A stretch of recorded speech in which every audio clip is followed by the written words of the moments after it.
4 years ago, CoolerMaster released this mouse, and as you can see I've been using it quite heavily, even though this is not my favorite mouse, but more on that later. First and foremost, the box. It's a very nice box. Inside you only get a mouse, a second pair of it, and a manual. The mouse has an ambidextrous design with the buttons only on the left side and the DPI switch on top. This is matte white version of the mouse, but you can also get it in matte black and glossy versions. They all use ABS plastic and the shape is better suited for claw grip. Even though if you have smaller hands you could probably palm grip it or fingertip it if you have larger hands, but the bump on the back might get in the way. The dimensions of the mouse are 116.6mm, 62.6mm and 38.3mm, length, width and height accordingly, and for me I have medium-sized hands and I can fairly use every grip, although I'd still see it's better suited for claw grip. As you can tell by the holes, it has a honeycomb design that gives it a very light weight of about 53 grams, and yes I know, there are lighter mice out there, but for the price of about $50, it's not too bad. It also uses a pretty nice paracord cable that doesn't get in the way, but I would still suggest that you get the mouse buns in nonetheless. You can find the one that I use in the description. It uses some switches that are rated for 20 million clicks, and considering the sensor, it uses the Pixart BMW3389. And I can say that after all the time that I've used it, both for competitive and non-competitive games, I've never had any problems considering the lift of distance, frame skippings, or any spinouts. The lift of distance of the mouse is around 2mm, the mouse tracking speed is about 400 IPS, and the mouse acceleration is about 50G. All of which I read from the site since I can't really test them myself.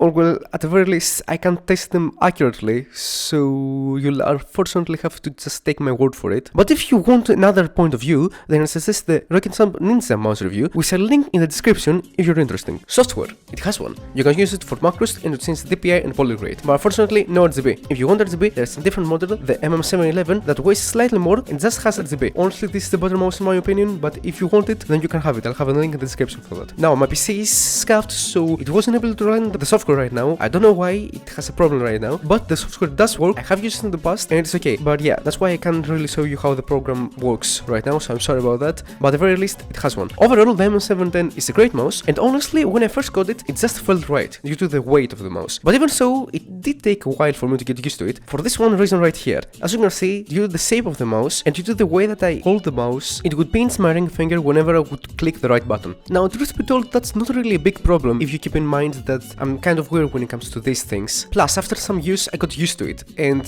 honestly nowadays I don't even notice it, and I actually had forgot about this problem. I had to remember it for the video. So it's not a problem, I just thought it was worth mentioning for anyone curious. Now, after I said all that, you can tell that the CoolerMaster MM710 is a wonderful mouse, but I'm sure you're curious about what I said in the beginning. Yes, even though this was my main mouse for the majority of the past few years, it is still not my favorite one. That spot is taken by the G-Wolf's Skoll Mini, followed by the Logitech G305, but that's for another video. Now here you're asking, so why is this that you use this mouse and not the Skoll Mini? Well, the reason is that this mouse has a major problem, but if you want to learn more about that, I go in more detail about it on this video, so you better check it out. I hope this wasn't a time waste. See you later, bye.